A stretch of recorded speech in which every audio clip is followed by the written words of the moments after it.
ચૈતરભાઈ વસાવા પર જ્યારે 5/7/2025 ના રોજ નેતાઓ છે દિગ્ગજ એવા નેતાઓને અમે પૂછી રહ્યા છે કે અને છેલ્લા 2 મહિનાથી એ લોકો જેલમાં છે, ત્યારે આજ નર્મદા જિલ્લામાં એક સામાન્ય ગ્લાસ બાબતે 307 જેવી ગંભીર કલમો લગાવી ડેડિયાપાડામાં વિપુલભાઈ લીંબચિયા જેઓને 31/7/2025 ના રોજ ચૈતરભાઈને એફઆઈઆર કર્યા પછી ઘણી બધી એવી ઘટનાઓ અહીંયા ગાડી અમારા નજરે પડી છે, તો તેવા લોકોને ફક્ત 24 કલાકમાં જ જામીન મળી જાય છે.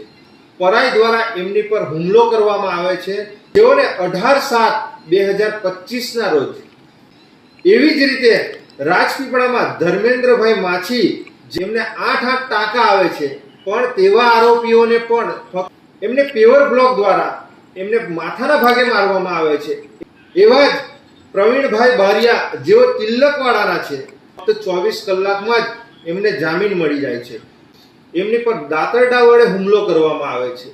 એમની પર 5/8/2025 ના રોજ એવી ઘણી બધી ઘટનાઓ અમારી સામે આવી છે, તો તેવા આરોપીઓને પણ ફક્ત ને ફક્ત મામલતદારમાં 24 કલાકમાં એમને જામીન આપવામાં આવે છે. અને જે ડીવાયએસપી જેમની પણ બદલી થઈ ગઈ છે, પ્રાંત તો નર્મદા જિલ્લાના જે એસપી જેમની બદલી થઈ ગઈ છે પ્રશાંત સુંબે, તો એવા તમામ અધિકારીઓને અમે અહીંયા ગાડી આ જાહેર મંચ પરથી કહેવા માંગીએ છીએ, અધિકારી ડેડિયાપાડા જેમને પણ બઢતી આપી અને જેમને જિલ્લા વિકાસ અધિકારી બનાવ્યા છે, આ નર્મદા જિલ્લામાં શું બે કાયદા છે ભાઈ?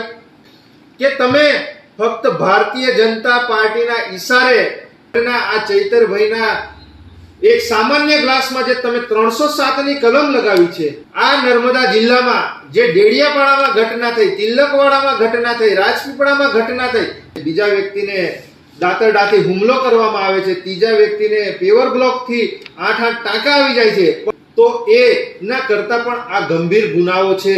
એક વ્યક્તિને પરાઈ મારી દેવામાં આવે છે અને તેવા લોકો 24 કલાકમાં છૂટી જાય છે, પણ તેમ છતાં એમની પર 307 જેવી ગંભીર કલમ લગાવવામાં આવતી નથી, જે ડબલ એન્જિનની સરકાર કહેવાય છે. અને આ એસપી જે પ્રશાંત સુંબે છે અને ફક્ત ને ફક્ત ભારતીય જનતા પાર્ટીના ઈશારે કે ડેડિયાપાડા પોલીસ સ્ટેશન હોય કે સાગબારા પોલીસ સ્ટેશન હોય, જે આ રાજપીપળા પોલીસ સ્ટેશન હોય, આમલેથા પોલીસ સ્ટેશન હોય, તિલકવાડા પોલીસ સ્ટેશન હોય, એટલી ગંભીર તેમ છતાં ત્યાં ગાડી 307 જેવી ગંભીર કલમો લગાવવામાં નથી આવી. આ તમામ ઘટનાઓ ત્યારબાદ ઘણી બધી ઘટનાઓ થઈ છે.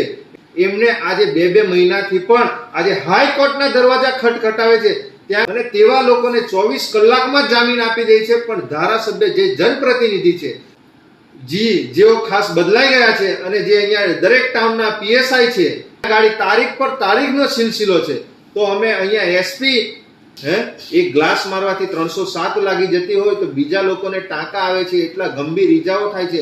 એમને અમે પૂછવા માંગીએ છીએ કે ભાઈ, કાયદો શું નર્મદા જિલ્લામાં 2 છે? ફક્ત ધારાસભ્ય શું સમાજ માટે અને દરેક લોકો માટે અવાજ શું એમની પર કોઈ પણ જાતનો કોઈ એક્શન નહીં?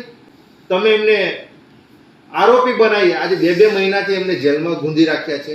બને છે એ માટે તમે આ ભારતીય જનતા પાર્ટીના ઈશારે એમને 307 ના કેસમાં ચૈતરભાઈને જેલમાં મૂકીને ભારતીય જનતા પાર્ટીના નેતાઓ શું સાબિત કરવા માંગે છે?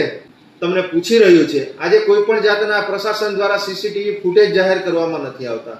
એ સમગ્ર આદિવાસી સમાજ તેમજ સર્વ સમાજ આ બાબતે પ્રશ્નાર્થ ચિહ્ન છૂટીને, જ્યારે જે કોઈ આરોપી જ નથી અને જે આરોપીઓ છે એ ખુલ્લેઆમ અત્યારે ફરી રહ્યા છે 24 કલાક, જેમની પર કોઈ જાતના પુરાવા નથી, તે આજે 2 મહિનાથી આજે એક ધારાસભ્ય થઈને પણ આજે જેલમાં છે.